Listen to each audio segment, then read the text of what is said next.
அத்தியாயம் 2. வேறு ஏதோடும் ஒப்பிட முடியாத வழக்கு. அடுத்து என்ன ஆச்சு? அரசு மீண்டும் அவளிடம் கேட்டான். அவள் சுற்றி முற்றும் பார்த்தவளாய் ஜின் என கூறும்போது அவள் குரல் நடுங்கின. ஜின்னா? அரசு ஆச்சரியமாக கேட்டான். ஆமாம், ஜின்தான். நீங்கள் எத்தனை நபர்கள் சந்தேகத்தோடு கேட்டாலும் அதுதான் உண்மை என கூறியவாறு அவள் கழுத்தில் இருந்த 3 நெகக்கீரல்களை காட்டியவாறு அழத் தொடங்கினாள்.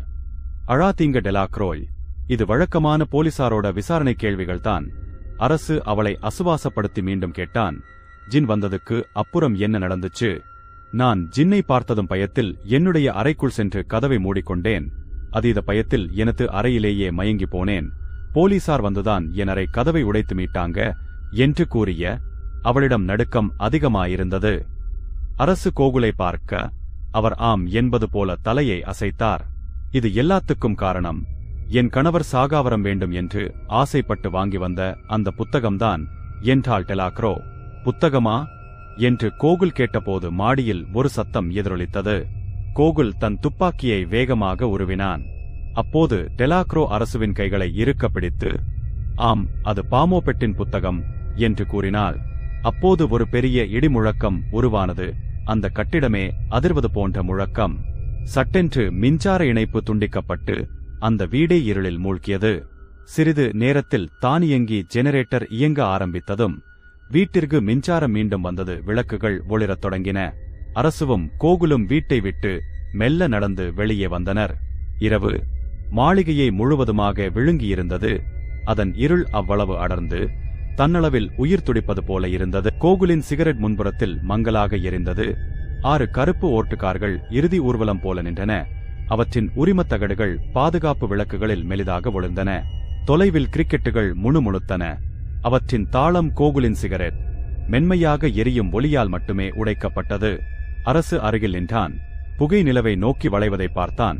அதன் விளிம்புகள் விளக்குகளால் கந்தக மஞ்சள் நிறத்தில் ஒளிர்ந்து அமைதியான காட்சிக்கு பயமுறுத்தும் பிரகாசம் அளித்தன. கோகுல் கடுமையாக மூச்சுவிட்டார். அவரது கரகரப்பான குரல் மௌனத்தை உடைத்தது.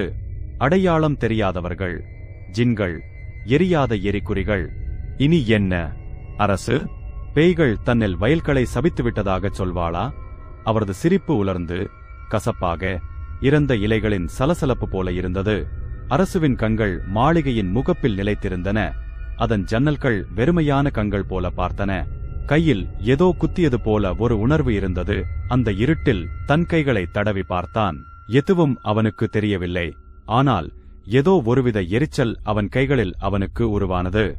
வீட்டிற்குள் மின்சார இணைப்பு துண்டிக்கப்பட்ட போது இருட்டில் மேடம் டெலாக்ரோயின் தன் கையை பிடித்ததால் அவளுடைய மோதிரம் ஒரு காயத்தை ஏற்படுத்திவிட்டது என முணுமுந்தான் அரசு. நீங்கள் டெலாக்ரோயின் சொல்வதை நம்பவில்லை? அரசு மெல்லிய குரலில் கேட்டான். கோகுலின் சிகரெட் உதடுகளுக்கு செல்லும் வழியில் நின்றது. அவர் திரும்பினார். கண்கள் குறுகி மங்கலான வெளிச்சத்தில் அவரது முகத்தில் உள்ள கோடுகள் ஆழமடைந்தன. விளையாடாதே அரசு. உனக்கு ஏன் என்று தெரியும். அரசு நெருங்கி வந்தான். தெரியுமா? குரல் கூர்மையடைந்தது. ஆய்வாளரின் தாடை இறுக்கமடைந்தது. அவரது பார்வை மாளிகைக்கு திரும்பியது. இந்த மாளிகையில் நடந்த நிகழ்வுகளை பார்த்துமா இந்த கேள்வியை நீ கேட்கிறாய் என்றார் கோகுல். போலராய்ட்டு உருவப்படத்தின் மாறும் கண்கள், மர்ம உருவத்தின் காலடி ஒலிகள், ஜின் என்னும் நெருப்பு பேய் என நிறுத்தினார் கோகுல். இவை அனைத்தும் இவ்வழக்கின் மர்ம முடிச்சுக்களாக இருக்கிறது. நீ ஒருவன்தான் உதவ முடியும் என்று சொல்லுவார் என அரசு நினைத்தான். கோகுல் சிகரெட்டை குதிகால் கீழ் நசுக்கினார். ஒலி மோனத்தில் கூர்மையாக இருந்தது. நீ மட்டுமே அவளுடைய பைத்தியக்காரத்தனத்தை நம்பும் அளவு சாபம் பெற்றவன் என முணுமுணுத்தார். அரசுவின் உதடுகள் சற்று வளைந்தன. சிரிப்பு இல்லை. கோகுலின் கண்கள் மீண்டும் மாளிகைக்கு சென்றன. பின்னர் அரசு பக்கம் திரும்பின. பொய் சொல்லாதீர்கள். நடந்த நிகழ்வுகளில் இருந்த உங்களுக்கு பய உணர்வு வந்துவிட்டது. உங்கள் கையில் ஒரு நடுக்கம் உருவாகியதை இப்போது கூட அப்பட்டமாக வெளிப்படுத்துகிறது. நீங்களும் அவளை நம்புகிறீர்கள். ஆனால் உங்கள் காக்கி சட்டை அதை மறைக்க முயல்கிறதுடோ என அரசு கூறினான். அப்போது அரசுவின் கை மணிக்கட்டில் மீண்டும் தீக்காயம் போன்ற எரிச்சல் உருவாகியிருந்தது. அந்த வீட்டில் உண்மையில் என்ன நடக்கிறது என்பதை உங்களால் உங்கள் கேஸ் ரிப்போர்ட்டில் எழுத முடியாது. அதனால் இங்கு நடக்கும் மர்மங்களுக்கு பின்னால் ஒளிந்திருக்கும் உண்மையை அறிய வேண்டிய அவசியம் உங்களுக்கு வந்துவிட்டது. உங்கள் உதவிக்கு என்னை அழைத்துள்ளீர்கள் என அரசு படபடத்தான். கோகுல் மூக்கால் சிரித்தார். ஆனால் அது உறுதியற்றதாக இருந்தது. 20 வருடங்கள் காவல்துறையில் எல்லாம் பார்த்திருக்கிறேன். கிரிக்கெட் பார்த்ததற்காக மனைவிகள் கணவன்களை கொலை செய்வது, நிலத்திற்காக மகன்கள் தந்தைகளை விஷமிடுவது, இவை மனித இனத்தின் சாபக்கேடுகள். அரசு கோகுல் நிறுத்தினார். அவை மட்டுமே உண்மை. அவற்றைத்தான் விசாரணை அறிக்கையில் சேர்க்க முடியும். ஆனால் இங்கே அவர் மாளிகையை நோக்கி செய்கை செய்தார். அதன் சுவர்கள் பேய் போல உயர்ந்தன. இது ஒரு பைத்தியக்கார பெண்ணின் கட்டுக்கதை. இவற்றை நீங்கள் நம்பவில்லை என்றால் உங்கள் கை ஏன் நடுங்குகிறது? அரசுவின் இந்த திடீர் கேள்வியை கோகுல் எதிர்பார்க்கவில்லை. அவர் உறைந்தார். அவரது விரல்கள் துப்பாக்கி உரைக்கு அருகில் நடுங்கின. அவர் பதிலளிக்கவில்லை. மாறாக 666 உரிமத்தகட்டில் இருந்த தூசிகளை தட்டினார். காரில் ஏறு, அவர் கரகரப்பாக கூறினார். இங்கே வேலை முடிந்தது. திரும்பும் பயணம் மூச்சு திணற வைத்தது. மோனம் வெளியே உள்ள பனியை விட அடர்ந்து இருந்தது. இயந்திரத்தின் முணுமுணுப்பும் கோகுலின் தோல் ஜாக்கெட்டின் எப்போதாவது வரும் கிரீச்சு மட்டுமே ஒலிகளாக இருந்தன. அரசு அவரை ஆராய்ந்தான்.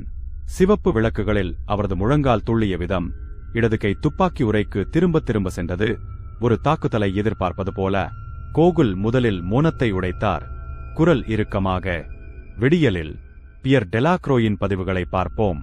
கப்பல் பட்டியல்கள், வங்கி அறிக்கைகள் மற்றும் பாமோ பெட்டின் கடிதங்கள். அரசு திட்டமிட்டு சேர்த்தான். கோகுலின் முஷ்டிகள் சக்கரத்தில் வெளுத்தன. கட்டுக்கதைகள். அரசு, வேண்டுமென்றால் அதை நீ பார்த்துக்கொள். கட்டுக்கதைகள் நகக்குறிகளை விடுவதில்லை. அரசு பதிலடி கொடுத்தான், முன்னோக்கி சாய்ந்து. நீங்களும் பார்த்தீர்கள், என்னைப் போலவே. சுவர்களில், தரையில். அதை மறைக்க முடியாது. கோகுலின் தாடை இறுக்கமாக இயங்கியது. ஆனால் அவர் பதிலளிக்கவில்லை. அவர் அரசுவின் அடுக்குமாடி குடியிருப்புக்கு வெளியே காரை நிறுத்தினார். கடுமையாக பிரேக் செய்து திடுக்கிட வைத்தார். வெளியேறு, அவர் முணுமுணுத்தார். நாளை பேசலாம். அரசு கதவை திறந்தான். குளிர்ந்த காற்று பூக்காத மல்லிகையின் மனத்துடன் உள்ளே புகுந்தது. கோகுல் அரசிடம், நன்றாக தூங்கு ஆய்வாளரே, முடிந்தால் என கேலி செய்வது போல கூறிவிட்டு சென்றார். கோகுலின் டயர்கள் கீச்சிட்டன. அவர் வேகமாக பறந்தார். ஒலி ஒரு சவாலாக எதிரொலித்தது. அரசு முணுமுணுக்கும் தெருவிளக்கின் கீழ் நின்றான். அதன் ஒளிரும் வெளிச்சம் அவனது காலடியில் கூர்மையான நிழல்களை வீசியது. நிழல்கள் மிகவும் இருட்டாக, மிகவும் ஆழமாக, அவனை முழுவதுமாக விழுங்குவது போல இருந்தன. அரசுவின் அடுக்குமாடி குடியிருப்பில் இருக்கும் அவனது வீட்டிற்கு சென்றான். அங்கே அவனது வீட்டின் கதவு அரைகுறையாக திறக்கப்பட்டிருப்பதை பார்த்தான். கோகுலோடு போகும்போது வீட்டை பூட்டிட்டுத்தானே போனோம். அரசு முணுமுணுத்தவாறே வீட்டின் கதவை தள்ளினான். வீட்டினுள் அறையின் இருட்டில் செல்போன் வெளிச்சத்தை பாய்ச்சினான். உள்ளே அறையின் மத்திய பகுதியில் ஒரு உருவம் நிற்பது போல் தெரிந்தது. அடுத்த பகுதியில் மர்மம் இன்னும் ஆழமடையும்.